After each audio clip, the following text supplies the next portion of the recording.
بسم اللہ الرحمن الرحیم۔ علم صرف کے لیکچرز کے ساتھ ایک مرتبہ پھر آپ کی خدمت میں حاضر ہیں، اور آج انشاءاللہ ہم اسم فاعل کے متعلق گفتگو کریں گے کہ اسم فاعل کیا ہوتا ہے، اس کے صیغے کیا ہوتے ہیں۔ سب سے پہلے ایک چیز یہ ذہن میں رکھیے گا کہ ایک ہوتا ہے کسی بھی فعل کا فاعل، یعنی کوئی فعل ہے اور وہ کام کرنے والا، اس فعل کو کام کرنے والا جو ہوتا ہے اس کو ہم کہتے ہیں کہ یہ فاعل ہے۔ فار ایگزامپل آپ یہاں پہ دیکھیں، نصر زید، مدد کی زید نے، تو یہاں پہ جو زید کا ذکر کیا جا رہا ہے وہ اس طور پر کیا جا رہا ہے کہ زید جو ہے وہ کام کرنے والا ہے۔ تو ہم نے نصرہ کے بعد زیدن کو ذکر کیا، تو نصرہ فعل، زیدن اس کا فاعل ہے۔ لیکن اب ہم زید کی صفت ذکر کرنا چاہ رہے ہیں کہ زید ایک ایسا شخص ہے کہ جو مدد کرنے والا ہے، اس کی صفت کے طور پر ہم کوئی چیز ذکر کر رہے ہیں۔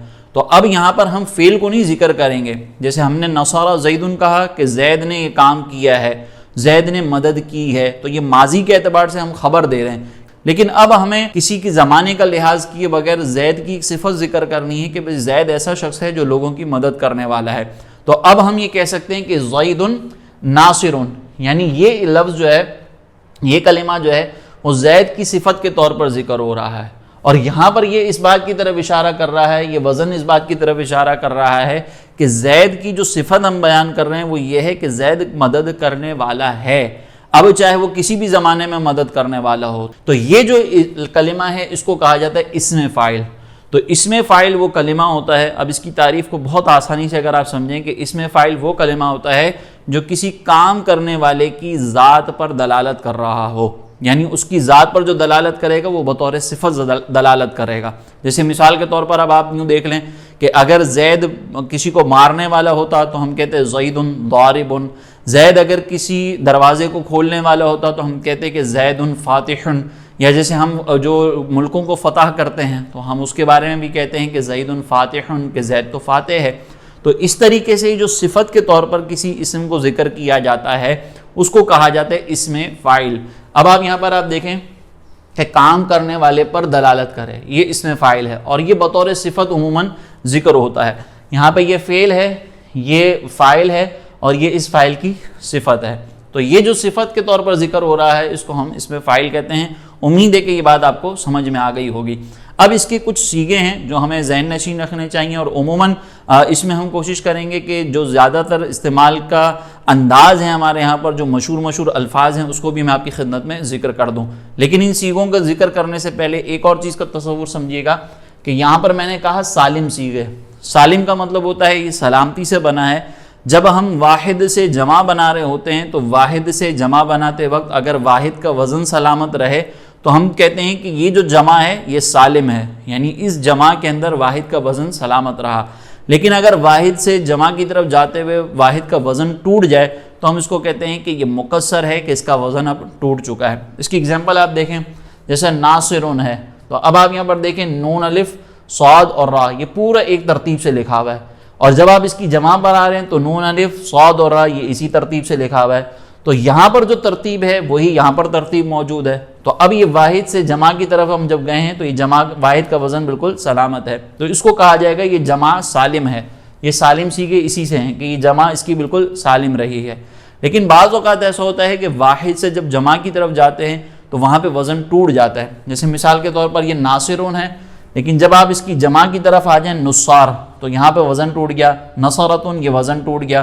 تو اب ہم اس کو کہیں گے کہ یہ واحد سے جمع کی طرف جب آ رہا ہے تو اس کا وزن جب ٹوٹ چکا ہے تو ہم اس کو کہیں گے کہ یہ جمع مذکر مکسر ہے، یعنی اس کی جو وزن ہے وہ ٹوٹ چکا ہے، تو اس کو پھر کہا جاتا ہے کہ یہ مکسر ہے۔ تو یہ تصور آپ ذہن میں رکھ لیجئے گا کہ ایک ہوتی ہے جمع سالم اور ایک ہوتی ہے جمع مکسر۔ اب ہم انشاءاللہ اس کی صیغوں کو دیکھتے ہیں۔ پہلے آپ اس پورشن کو دیکھ لیجئے گا، پھر انشاءاللہ ہم دوسرے پورشن کی طرف آتے ہیں۔ اس کے جو صیغے ہیں واحد اور مذکر اور مؤنث کے اعتبار سے، تو واحد اور تثنیہ جمع اس ترتیب پر ہم نے لکھے ہیں۔ اس میں سب سے پہلے آپ یہ یاد رکھ لیجئے گا، جیسے ہم نے پیچھے آپ کو کچھ علامات بتائی تھی کہ الف نون جو ہے وہ تثنیہ کی علامت ہوتی ہے، واو نون جو ہے وہ جمع مذکر کی علامت ہوتی ہے۔ ان علامتوں کو ذہن میں رکھ کر اب آپ یہاں پر گفتگو دیکھیں۔ یہ اسم فاعل ہے تو اس کا وزن جو ہے وہ فاعل کے وزن پر یہ آئے گا ناصر، ناصرن، پھر تثنیہ کی علامت اس میں آ جائے گی ناصرانی، پھر جمع کی علامت اس میں آ جائے گی ناصرون۔ ناصرن مدد کرنے والا ایک مرد، ناصرانی مدد کرنے والے دو مرد، ناصرون مدد کرنے والے 2 سے زائد مرد. تو یہ اس کے جمع کے مذکر کے سیغے ہو گئے 3، ناصرون، ناصرانی، ناصرون. یہاں پہ اس ترتیب پر اس کو ذہن نشین رکھ لیجیے گا. پھر ہم آتے ہیں اس کی مؤنث کی طرف. مؤنث کے اندر یہ جو تا ہے، یہ تا علامت مؤنث ہے، یعنی اس کا واحد جو ہے وہ ناصرون، اور پھر اس کی مؤنث جو ہے یعنی اس کا مذکر ناصرون اور اس کی جو مؤنث ہے وہ ناصراتن. تو یہ تا اس کی علامت تانیث آ گئی مؤنث کی علامت کے طور پر. تو اب ہم اس کو کہیں گے ناصراتن. پھر وہی اس کے اندر تثنیہ جو الف نون ہے اس کا اضافہ ہو جائے گا تو ناصرتانی، ناصرتانی. تو یہ دیکھیں ناصرتا پھر الف نون ناصرتانی. پھر ناصراتن، یہ الف تا جو ہے یہ جمع مؤنث کی علامت ہوتی ہے. یہ الف اور تا یہ جمع مؤنث کی علامت ہے. جہاں پہ بھی آپ کو الف تا نظر آ جائے گا آپ سمجھ جائیے گا کہ یہ جمع مؤنث ہے. اور اس حوالے سے پھر انشاءاللہ آگے تفصیل آپ کو یہ اگر آپ ذہن میں رکھ لیں گے تو نحو کے اسباق کے اندر جب جمع مؤنث کا تذکرہ آتا ہے تو وہاں پر بھی آپ کو یہ ذہن میں رہے گا. تو جب بھی واحد کے آگے الف اور تا کا اضافہ ہو جائے تو ہم اس کو کہیں گے کہ یہ جمع مؤنث کی علامت ہے ناصراتن. اب اس کا ترجمہ دیکھیں، ناصراتن مدد کرنے والی ایک عورت، ناصرتانی مدد کرنے والی 2 عورتیں، ناصراتن جمع مؤنث مدد کرنے والی 2 سے زائد عورتیں. تو بس یہ آپ نے ذہن نشین رکھنا ہے کہ جمع کے اندر جو ہے وہ واو نون ہوگا تو یہ جمع مذکر ہے، آخر میں الف تا ہوگا تو یہ جمع مؤنث ہے. پھر ناصرتن، ناصرن، ناصراتن، ناصرانی، ناصرتانی، ناصرونا، ناصراتن. اب اس کو اس ترتیب سے اگر آپ نے ذہن میں رکھ لیا تو یہ جو صیغے ہیں یہ بہت زیادہ استعمال ہونے والے ہیں، فاعل کے بہت کثرت سے استعمال ہوتے ہیں. تو پہلے آپ اس کو ذہن نشین رکھ لیں. اب ہم چلتے ہیں اس کے دوسرے پورشن کی طرف.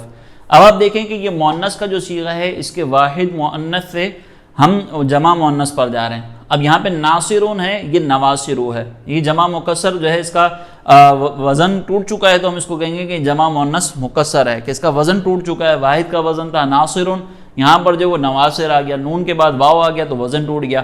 تو ہم اس کو کہیں گے کہ یہ نواصرو جو ہے یہ جمع مؤنث مکسر ہے.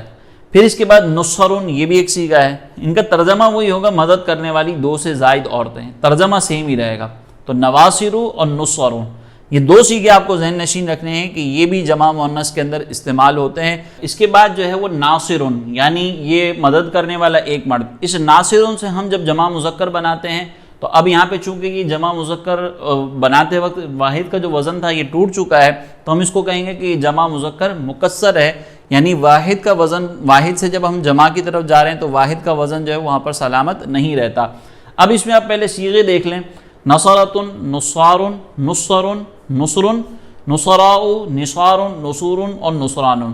اچھا یہ جو نصرن ہے اور نصرانن ہے یہ بہت قلیل الاستعمال ہوتے ہیں، بہت زیادہ یہ عربک گرامر کے اندر اس میں فاعل اس کے وزن پر نہیں آتا، اسی لیے اس کو میں نے ایز اٹ از لکھ دیا ہے. اس کا میں نے کوئی مشہور ساتھ میں وزن نہیں لکھا. لیکن یہ جو دیگر الفاظ ہیں اس میں بہرحال کچھ نہ کچھ جو ہے وہ اس طرح کے الفاظ آ جاتے ہیں جو اس میں فاعل کے وزن پر ہوتے ہیں. اس میں آپ دیکھیں نصرتن کے وزن پر آتا ہے سحرتن، یعنی ساحر سے سحرتن، ساحر جادو کرنے والا ایک مرد، اور سحرتن جادو کرنے والے بہت سارے مرد. حضرت موسیٰ علیہ السلام کا جب قرآن کے اندر تذکرہ کیا گیا کہ آپ نے جادوگر جو فرعون کے دربار میں موجود تھے ان کے سامنے اپنا معجزہ ظاہر کیا تو وہاں پر جو لفظ استعمال ہوا ہے ان جادوگروں کے لیے وہ یہ سحرتن ہی استعمال ہوا ہے. پھر تو یہ نصرتن کے وزن پر سحرتن آ گیا. نصارن یعنی آپ یہ ناصر سے نصار. اب اگر آپ اس کی مشہور کوئی وزن دیکھنا چاہیں تو کافر سے کفار. کافر جو وہ انکار کرنے والا ایک مرد ہوتا ہے، کفار انکار کرنے والے 2 سے زائد مرد. تو اب یہ ہمارے یہاں پر بہت زیادہ استعمال ہوتا ہے. نصرن اس کے وزن پر استعمال ہونے والا مشہور جو ہے وہ رکعن. آپ دیکھیں قرآن مجید کے اندر جو ہے اللہ تبارک و تعالیٰ نے ارشاد فرمایا رکع السجود، کہ رکوع کرنے والے اور سجدہ کرنے والے. تو یہاں پر لفظ رکع یعنی رکعن یہ استعمال ہوا ہے. تو اس اعتبار سے یہ بھی ایک لفظ ہے جو راکع سے رکعن بنا ہے یا رکعن بنا ہے تو ہم اس کو بھی استعمال کرتے ہیں. پھر اس کے بعد نصرہ، عالم سے علماء، نصرہ کے وزن پر علماء. تو یہ بھی ایک ہمارے یہاں پر مشہور ہے جس کو ہم استعمال کرتے ہیں. نصارن اس کے وزن پر قیامن یعنی کھڑے ہونے والے بہت سارے مرد. اچھا یہ قیامن جو ہے وہ مصدر کے طور پر بھی استعمال ہوتا ہے کہ کھڑا ہونا. کسی شخص کا اگر کوئی کھڑا ہے تو ہم کہیں گے بھئی یہ قیام میں کھڑا ہے. جیسے نماز کے اندر جو ہے وہ تکبیر تحریمہ قیام، تو یہ قیام جو ہے وہ مصدر بھی ہے اور قیام جو ہے وہ اسم فاعل کے طور پر بھی آ سکتا ہے کہ کھڑے ہونے والے بہت سارے مرد. نصور تو اس کی جمع شکور. یہ شکور بھی جو ہے وہ مصدر کے طور پر بھی استعمال ہوتا ہے اور اسم فاعل کے طور پر بھی استعمال ہوتا ہے, شکر کرنے والے بہت سارے مرد. تو یہ جمع مکسر مذکر ہے جو ہم نے دیکھے, اور اس کے مختلف صیغے ہیں اور پھر ان کے صیغوں کے ساتھ یہ مشہور میں نے آپ کو ذکر کر دیے. اس کے بعد یہ آتا ہے واحد مصغر. واحد مصغر کا پہلے تصور سمجھ لیں کہ کسی لفظ کو شارٹ کر دینا, مختصر کر دینا.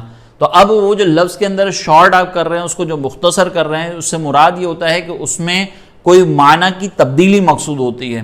تو اس وجہ سے آپ اس لفظ کے اندر کوئی ایسی چیز پیدا کر دیتے ہیں, کوئی ایسی چیز اس کے اندر ایڈ کر دیتے ہیں کہ وہاں پہ وہ معنی کی تبدیلی ہمیں محسوس ہو جائے. اب وہ جو معنی ہم مراد لینا چاہ رہے ہیں اس میں بعض اوقات یہ ہوتا ہے کہ ہم کسی سے محبت کا اظہار کر رہے ہیں, بعض اوقات یہ مقصد ہوتا ہے کہ ہم کسی سے نفرت کا اظہار کر رہے ہیں, کسی کی حقارت بیان کرنا مقصود ہوتی ہے.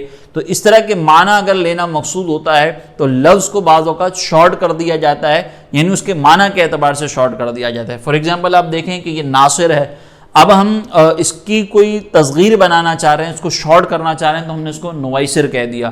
اسی لیے ہمارے علماء فرماتے ہیں کہ اگر کوئی شخص عالم کو حقارت کی بنیاد پر اویلم کہہ دے, عالم ہے اس کی تصغیر ہو گئی اویلم, تو یہ عالم کی تحقیر اس طریقے سے بیان کرنا اگر مقصود ہو تو یہ حرام ہے اور بعض صورتوں میں کفر کے درجے تک بھی جا سکتا ہے. تو اب یہ جو جملہ کہا جا رہا ہے کہ عالم کو اویلم کہنا, تو مقصد یہ ہے کہ یہاں پر آپ نے لفظ عالم کی تصغیر بیان کر دی, اس کو حقارت کے ساتھ بیان کیا. تو اس وجہ سے بعض اوقات کسی لفظ کو شارٹ کیا جاتا ہے. تو یہ جو شارٹ کر رہے ہوتے ہیں اس کو ہم کہتے ہیں مصغر, یعنی اس کی تصغیر بیان کرنا, اس کو چھوٹا کر کے بیان کرنا. تو اب یہاں پر دو صیغے استعمال ہوتے ہیں, ایک مذکر کے لیے ایک مؤنث کے لیے. جیسے نویسرن تھوڑی سی مدد کرنے والا ایک مرد, اور نویسرتن تھوڑی سی مدد کرنے والی ایک عورت. اس کے مشہور اوزان جو ہمارے یہاں پر استعمال ہوتے ہیں, ایک تو یہی کہ عالم کو اویلم کہہ دیا, تو یہاں پہ یہ کہ آپ یہ ذہن میں رکھ لیجئے گا. نویسرتن اس کے وزن پر جویریتن, یہ خواتین کا نام ہمارے یہاں پر رکھا جاتا ہے جویریہ, ہمارے یہاں پہ جویریہ کہتے ہیں, ورنہ اصل پروننسیشن اس کی ہے جویریتن. تو یہ جویریہ جو ہے یہ بھی تصغیر کا صیغہ ہے, اور یہ محبت کے لیے بھی, جیسے میں نے ذکر کیا کہ بعض اوقات محبت کے لیے بھی یہ استعمال ہوتا ہے. اس کا ترجمہ نویسرتن کا تھوڑی سی مدد کرنے والی ایک عورت. تو یہ اس میں فاعل کے مکمل صیغے ہیں. ایک مرتبہ ان کو پھر دوبارہ دیکھ لیں. ناصرون مدد کرنے والا ایک مرد, ناصرانی مدد کرنے والے دو مرد, ناصرون مدد کرنے والے دو سے زائد مرد, ناصرتن مدد کرنے والی ایک عورت, ناصرتانی مدد کرنے والی دو عورتیں, ناصرتن مدد کرنے والی دو سے زائد عورتیں. پھر ادھر اس پر آ جائیں تو یہاں پہ دو صیغے جو میں نے اوپر لکھے ہیں وہ واحد مصغر کے صیغے ہیں. اس میں نویسرن تھوڑی سی مدد کرنے والا ایک مرد, نویسرتن تھوڑی سی مدد کرنے والی ایک عورت.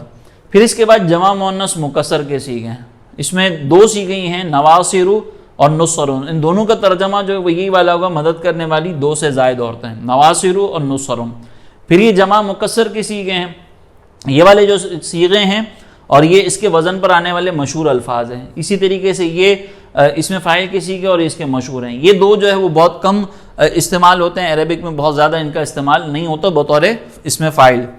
اس میں آپ دیکھیں نصرتن, سحرتن, نصارن اس کا مشہور جو ہے وہ کفارن, نصرن اس کا مشہور جو ہے وہ رکعن.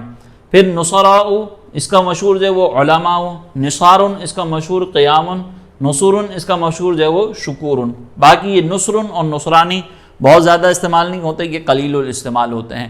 امید ہے کہ آپ کو یہ اس میں فاعل جو ہے وہ اس کا کانسیپٹ سمجھ میں آیا ہوگا.